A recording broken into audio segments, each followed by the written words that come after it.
তোমাদের মধ্যে যারা বিশ্বাস স্থাপন করার দাবি করেছো, পরিহার করো, এড়িয়ে চলো অথবা যতটা সম্ভব দূরত্ব বজায় রাখার চেষ্টা করো অনুমান করা থেকে। ইন্না বা'দা যান্নি ইসমুন। কোনো সন্দেহ নেই যে সন্দেহ থেকেই পাপের উৎপত্তি হয়। কেউ মসজিদে প্রবেশ করছে, ওকে দেখে বললেন, দাড়ি দেখো। আস্তাগফিরুল্লাহ, ওই লোকটা প্যান্ট পরে আছে, কুফফারদের মতো পোশাক পরে। কি সমস্যা লোকটার? আপনি একজনকে দেখেই সাইজ করে দেন। আপনি কোনো রায় দেননি লোকটির ব্যাপারে, তবুও জানেন যখন সময় পার হতে থাকে এক পর্যায়ে নিশ্চিত হয়ে যায় যে ওরা সবাই এরকম। ওরা ওই রকমই। সব আফ্রিকানরা এরকম, সব সেনেগালরা এরকম, বাংলাদেশিরা একরকম, সব টার্কিশরা এরকম। আমি ওদের সকলকেই জানি।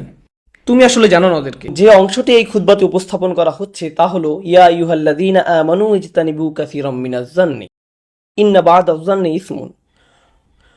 কোনো সন্দেহ নেই যে সন্দেহ থেকেই পাপের উৎপত্তি হয়। এটা হলো আয়াতটির প্রাথমিক অনুবাদ। আমরা এখন পর্যবেক্ষণ করার চেষ্টা করব যে আয়াতটিতে গভীরভাবে কি বোঝানো হয়েছে ইনশাআল্লাহ। সবার আগে আমি আপনাদের এটা বলতে চাই যে ঠিক এর আগের আয়াতটিতে বলা হয়েছে অন্যদের নিয়ে ঠাট্টা না করার ব্যাপারে। লা ইয়াসখার কওমুম মিন কওম। এটা আপনার বা আমার জন্য ঠিক নয় যে আমরা একদল আরেক দলকে নিয়ে ঠাট্টা করব। আপনারা খেয়াল করলে দেখবেন যে জনপ্রিয় কমেডি শোতে, যেমন ধরুন স্ট্যান্ড আপ কমেডি অথবা কমেডি কার্টুন বা যেসব কমেডি অনুষ্ঠান করা হয়, সেখানে কোনো একটা বিশেষ জাতিকে নিয়ে ঠাট্টা করা হয়।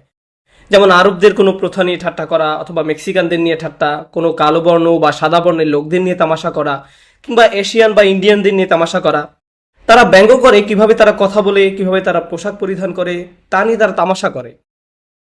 তারা কি খায় তা নিয়ে তারা কৌতুক করে, আর সবাই এতে খুব মজা পায়। যাই হোক, এই আয়াতটি এটাই বলছে যে এ ধরনের কৌতুক কোনো ভালো জিনিস নয়। লা ইয়াসখার কওমুম মিন কওম। তোমাদের এটা করা উচিত নয়। এটা এমন কিছু নয় যা অন্যদের প্রতি আপনার মনে সম্মানবোধ সৃষ্টি করবে সাংস্কৃতিক দিক থেকে, বরং এটা আসলে অসহিষ্ণুতার ধারণা সৃষ্টি করে। অন্যদের নিয়ে হাসাহাসি করা, তাদের নিচু মনে করা বা নিজেকে তাদের চেয়ে ভালো মনে করার একটা প্রবণতা তৈরি করে। কিন্তু আজকের আলোচনার বিষয় এটি নয়, বিষয় হলো অনুমান করা। আমি আপনাদেরকে বলতে চাই যে অনুমান আসলে এসেছে এমন ঠাট্টা বিদ্রুপ করা থেকেই। এটা শুরু হয় আমি শুধু মজা করছি, আমি এমনি বলছি, শুধুই ঠাট্টা করছি। আর যখন এটা যথেষ্ট পরিমাণে করা হয়ে যায়, তখন আপনার মনে এমন একটা ধারণা তৈরি হয় যে তারা মনে হয় আসলেই এমন। এটা মজা করা দিয়ে শুরু হয়, কিন্তু শেষ পর্যন্ত তা দোষ ধরাতে পরিণত হয়। আপনি বিশ্বাস করতে শুরু করেন যে যাদের নিয়ে আপনি এতদিন মজা করেছেন তারা আসলেই সেরকম যেমনটি আপনি বলেছেন, পুরোপুরি সেরকম যেমন আপনি বলেছেন। এটা শুধু সীমিত নয়, আমি আবার বলছি, এটা শুধু সীমিত নয় গোষ্ঠীর জন্য, বরং ধর্মের জন্য সত্য। মানুষের বিভিন্ন বিশ্বাসের ক্ষেত্রেও প্রযোজ্য। যেমন ধরুন, ইন্দোপাক অঞ্চলের লোকেরা শিখ ধর্মাবলম্বীদের নিয়ে মজা করে। শিখদের নিয়ে অনেক ধরনের জোক প্রচলিত আছে, এটা গ্রহণযোগ্য নয়। তারপর স্বাভাবিকভাবে এমন হয় যে বাংলাদেশিরা পাকিস্তানিদের নিয়ে জোক করে, পাকিস্তানিরা বাংলাদেশিদের নিয়ে ঠাট্টা করে। এগুলো হয়তো খুব হাসির, তারা এটাতে খুব মজাও পায়, কিন্তু জানেন কি, এটা মজা দিয়ে শুরু হয়, তারপর তা ভ্রান্ত ধারণা হিসাবে সমাজে প্রতিষ্ঠিত হয়ে যায়। এটা সমাজের কাছে গ্রহণযোগ্য হয়ে যায়, আর এমন অবস্থা হয় যে তারা যতবার এমন জোক করে তাদের ধারণা ততই মজবুত হতে থাকে। আর যখনই তারা অন্য জাতির কাউকে দেখে, তখন তাদের মনে ওই ব্যক্তি সম্পর্কে যে ধারণা তৈরি হয় সেটিও খুব ভালো ধারণা নয়। কারণ আপনারা কোরআনে কখনোই এমনটি পাবেন না। আর এই কারণেই এই আয়াতটি বিশেষ গুরুত্বপূর্ণ। আপনারা কখনোই কোরআনে পাবেন না যে কোনো কিছু চিন্তা করার জন্য আমাদেরকে জবাবদিহি করতে হবে। আপনারা হয়তো আগেই জেনেছেন যে আমাদের কৃতকার্যের জন্য আমাদেরকে জবাব দিতে হবে। কিন্তু আপনি যদি কোনো কিছু চিন্তা করে থাকেন, আপনার মনে হয়তো কোনো খারাপ চিন্তা এসেছে, আপনি সেই অনুযায়ী কিছু করেননি, কিছুই করেননি, এটা শুধুমাত্র চিন্তা ছিল যা মাথায় এসেছিল, তাহলে আপনার কোনো দোষ নেই। তাহলে আপনার কোনো দোষ নেই। আপনি যা চিন্তা করেছিলেন তা আপনি করেননি, তাহলে আপনি এখনো ঠিক আছেন। কিন্তু এর কিছু ব্যতিক্রম আছে, যেমন নিয়ত করাটা এক ধরনের চিন্তা। এমনকি আপনার নিয়ত যদি খারাপ হয় কিন্তু কাজ ভালো হয়, শুধু নিয়তের কারণে আপনার কাজের প্রতিদান কমে যেতে পারে। এর আরেকটি বিশেষ গুরুত্বপূর্ণ এবং অনন্য ব্যতিক্রম হলো এই আয়াতটি, ইজতানিবু কাসীরাম মিনাজ যান ফাইনা ইয়াতাযান। আল্লাহ বলেন যতটা সম্ভব দূরে থাকো এই ধরনের জান থেকে, যেটাকে এই মুহূর্তে আমরা খুব প্রাথমিক অনুবাদে অনুমান করা হিসাবে বলছি। আর এই অনুমান করা আপনার মস্তিষ্কে ঘটছে, আপনি কিছুই বলেননি, কিছুই করেননি, কিন্তু তারপরেও আল্লাহ বলছেন এমনটি চিন্তাও করো না। দেখেছেন, আয়াতটি আসলে ঠিক একটি ব্যতিক্রম। আগের আয়াতে বলা হয়েছে অন্যদের নিয়ে ঠাট্টা করো না। এটা বোঝা যায় যে আসলে কোনো কিছু বলা বা কোনো কিছু করা এটা একটি কাজ। কিন্তু এখানে আর এই আয়াতের পরের অংশেও আছে অন্যের উপর গোয়েন্দাগিরি করো না, অন্যের পিছে কথা লাগিও না। এগুলোর সবগুলোই কোনো কাজ যা মানুষ করে থাকে। অন্যের উপর নজর রাখা, অন্যের বদনাম করা, এসব করো না, ঠিক আছে? কিন্তু এখানে আমাদের শিক্ষা দেওয়া হচ্ছে কিভাবে আমরা আমাদের চিন্তা করার প্রক্রিয়াকে বদলাবো। এটা খুবই গুরুত্বপূর্ণ। আমরা এই প্রক্রিয়ায় একটি শক্তিশালী অংশের শিক্ষা পাচ্ছি। মানুষ যেভাবে চিন্তা করে তা যদি পরিবর্তন না হয়, আপনি কিভাবে চিন্তা করেন বা আমি কিভাবে চিন্তা করি তা যদি পরিবর্তন না হয়, তাহলে কখনোই উন্নতি আসবে না। সবকিছুই আরো খারাপের দিকে যাবে, সবকিছু আরো খারাপের দিকেই যাবে। আসলে আল্লাহ এর পরেই খারাপ পরিণতিগুলোর কথা উল্লেখ করেছেন। গীবত করা, অন্যের পিছনে কথা লাগানো, একে অন্যের উপর গুপ্তচর বৃত্তি করা, একে অন্যকে বিশ্বাস না করা, এই সবকিছু এক ধরনের চিন্তাধারা থেকে শুরু হয়, একটি বিশেষ ধরনের চিন্তাধারা থেকে তৈরি হয়। আর আল্লাহ বলেন এই ধরনের চিন্তা থেকে যতটা সম্ভব দূরে থাকো। এতটুকু ছিল শুধু ইজতানিবু কাসীরাম মিনাজ-জান এর সূচনা। আসুন শুরুতে দেখা যাক ইজতিনাব শব্দটির দিকে। ইজতিনাব শব্দটি এসেছে আরবি জানব থেকে, যার অর্থ হলো কোনো কিছুর পাশের দিকে। যেমন লোকেরা যখন পাশ ফিরে শোয়, ও আলা জুনুবিহিম, তারা তাদের পাশে শুয়েছে। অথবা আপনি যখন প্লেনে ভ্রমণ করছেন, আমি জানি ডালাসে পাবলিক যানবাহনের খুব একটা আধিক্য নেই, যদি থাকতো ধরুন আপনি সাবওয়ে অথবা বাসে আছেন আর আপনার পাশে একজন লোক বসে আছে, মুসাহিব বিন জানব, যে আপনার পাশে বসে আছে। হয়তো আপনি হোটেলের ওয়েটিং রুমে বা লবিতে আছেন অথবা হসপিটাল বা ডাক্তারের রুমে বসে আছেন, আপনার পাশে যে বসে আছে তাকে বলা হয় সাহিব বিন জানব, কারণ সে আপনার পাশে বসে আছে। আর এর থেকেই খুব সুন্দর একটি ক্রিয়া তৈরি হয়েছে, আল ইজতিনাব। এর অর্থ হলো কোনো কিছু এড়িয়ে চলা যা আপনার ঠিক পাশেই আছে। এটির আক্ষরিক অর্থ হলো এড়িয়ে যাওয়া, কিন্তু এটা কিরূপ এড়িয়ে চলা বোঝাচ্ছে? এর মানে হলো এমন কিছু এড়িয়ে চলা নয় যা আপনার থেকে অনেক দূরে, আর এর দ্বারা আপনার কলুষিত হওয়ার সম্ভাবনা আছে। তাই আপনাকে নিজের পথ থেকে একটু সরে আসতে হবে একে এড়িয়ে চলতে হলে। এর থেকে আমরা শিখছি যে অন্যের প্রতি ধারণা পোষণ করা কোনোভাবে এড়ানো যাবে না, কারণ এটা সবসময় খুব কাছেই আছে, সর্বদাই আপনার ঠিক পাশেই আছে। এমন নয় যে আপনি বলতে পারবেন না আমি মানুষকে নিয়ে কোনো ধারণা করি না, আমি কাউকে বিশ্লেষণ করি না, আমি এমন না। কিন্তু সত্য হলো এটা সবসময় আছে। আর ইফতিয়াদ বা ইজতিনাবের কাঠামোটি আরবিতে এমন যে এটা বুঝায় আপনাকে চেষ্টা করতে হবে এর থেকে দূরে থাকার জন্য। এটা স্বাভাবিকভাবে আসবে না। যখন এটা ইফতিয়াদ কাঠামোতে পড়ে তখন এমন কিছু বোঝায় যা স্বাভাবিকভাবে আপনার মধ্যে আসবে না।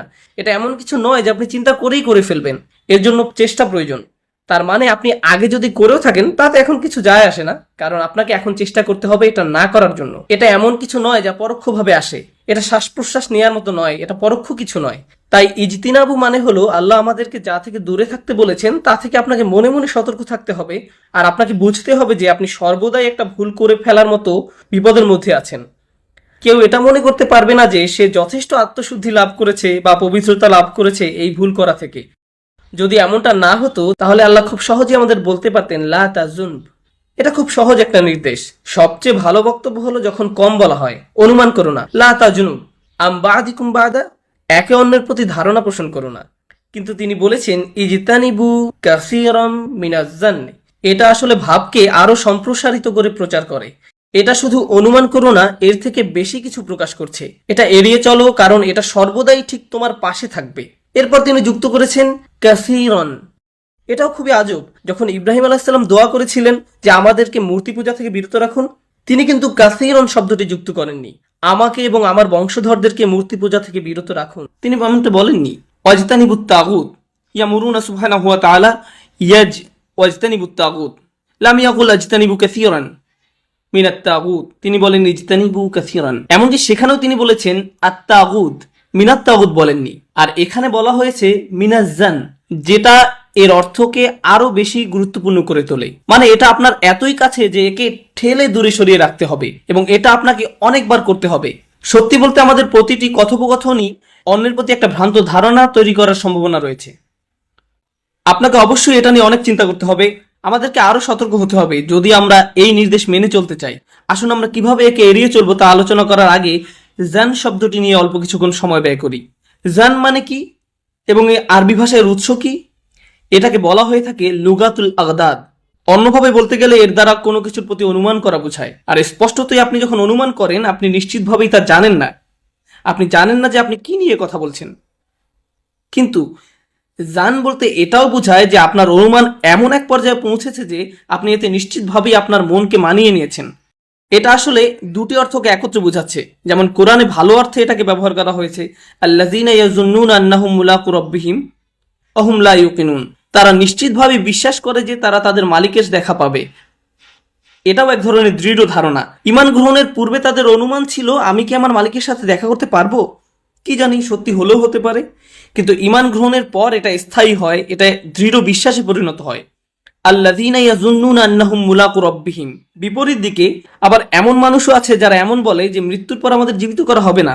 ওয়া মা ইউবলিগুনা ইল্লা দাহর ওমা লাহুম বিযালিকা মিন ইলম ইন হুম ইল্লা ইয়াজুন্নুন। তারা বলে মৃত্যুর পর আবার আমাদের জীবিত করা হবে না, এবং আল্লাহ বলেন তারা শুধু অনুমান করছে। ইয়াজুন্নুন এটি আসলে ক্রীড়াপদ।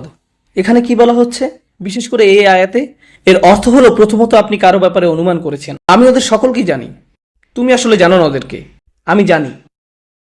আর এটাই জান, আপনি এত নিশ্চিত, আপনি এতটাই বিশ্বাসী আপনার অনুমানের উপর। আর এটাই জান, আল্লাহ তাআলা বলছেন ইজতানিবু কাসীরাম মিনাজ্জান। এই ব্যাপারটা শুধু জাতির উপর না, এই কাজটি ঘরের মধ্যেও হয়। স্ত্রী এক কথা বলল, আমরা ধরে নেই সে খারাপ কিছু মিন করেছে। হাজবেন্ড একটা কথা বলল স্ত্রীকে, সে অনুমান করে নেয় সে তাকে নিয়ে ঠাট্টা করছে। আজকে ডিনার খুব ভালো হয়েছে, হাজবেন্ড বলল। ও, তোমার আজকেও ভালো লাগেনি তাই না? আমি জানি তুমি আসলে এটাই বোঝাতে চাচ্ছ। না না, আমি বলছি খুবই ভালো হয়েছে। না না, আমি জানি তুমি কি বোঝাচ্ছ। এটাই জান, আপনি টেলিপ্যাথিক না, আপনি জানেন না আরেকজন আসলে কি বোঝাচ্ছে। আপনি শিখুন কিভাবে ভালো ধারণা করা যায়। জান এতটাই খারাপ আকার ধারণ করতে পারে যখন দুজন মানুষ হেঁটে যায় আর একজন আসসালামু আলাইকুম বলে, আরেকজন বলে ওঠে ওয়ালাইকুম আসসালাম। আমি আসলে বুঝতে পারছি তুমি সালাম দ্বারা কি বোঝাচ্ছ। তুমি আসলে দেখতে চাচ্ছ যে ওয়ালাইকুম আসসালাম বলি কিনা, কারণ তুমি বোঝাতে চাচ্ছ তুমি আমার থেকে ভালো। ওইভাবে সালাম দিয়েছে কেন?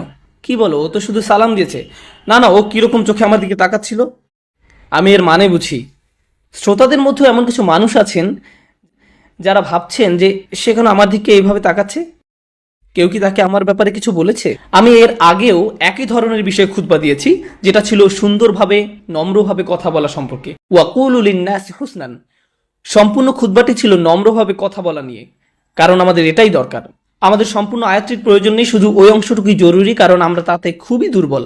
তো আমি যখন ওই বিষয়ে খুতবা দিচ্ছিলাম, যার একটি অংশ ছিল অনুমান করা নিয়ে, মানুষের সাথে সুন্দরভাবে কথা বলা নিয়ে, পরে এক ভাই এসে আমাকে বললেন যে কে তোমাকে এই খুতবা দেওয়ার জন্য কত টাকা দিয়েছে? কেউ কি তোমাকে আমার সম্পর্কে বলেছে? কি অবস্থা দেখুন। এটি হচ্ছে জান। আপনি চিন্তাই করতে পারেন না যে কেউ আপনার ভালো বলছে। আপনি চিন্তাই করতে পারেন না যে কেউ আপনাকে প্রস্তাব দিচ্ছে, কোনো উপদেশ দিচ্ছে, কিন্তু আপনাকে ছোট করার জন্য নয়, আপনার গৌরব ধূলিসাৎ করার জন্য নয়, অপমান করার জন্য নয়, বরং আসলে আপনার ভালোর জন্য। যদি জান বড় হয়ে যায় তবে আমরা কখনোই একে অপরকে ভালো উপদেশ দিতে পারবো না।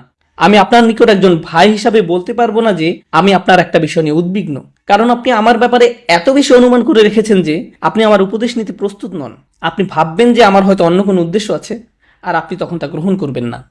আর এই জান শুধু আমাদের পারিবারিক বা সামাজিক কর্মকাণ্ডেই সীমাবদ্ধ নয়, বরং আমাদের আর ইসলামের দোয়াত এবং উলামাদের মধ্যেও বিরাজমান। কেউ হতে বলে যে ওই উলামার কথা শুনবো না, অমুক দিন সে অমুক কথাটি বলেছিল, তার মানে সে অবশ্যই খারাপ, তার খারাপ উদ্দেশ্য আছে। দেখুন, আমাদের উলামারা নবী নন, আমাদের দায়ীরাও নবী নন।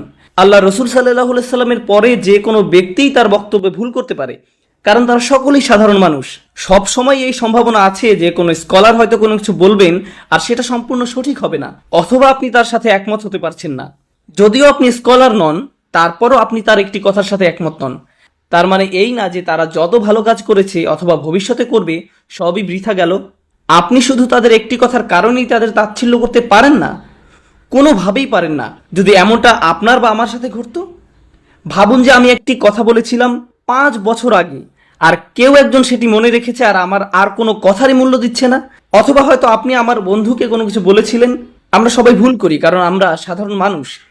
কিন্তু শুধু একটি কথার উপর ভিত্তি করে একজন মানুষের পুরো চরিত্রকে অনুমান করা ঠিক নয়, তার চরিত্রকে ধূলিসাৎ করা ঠিক নয়।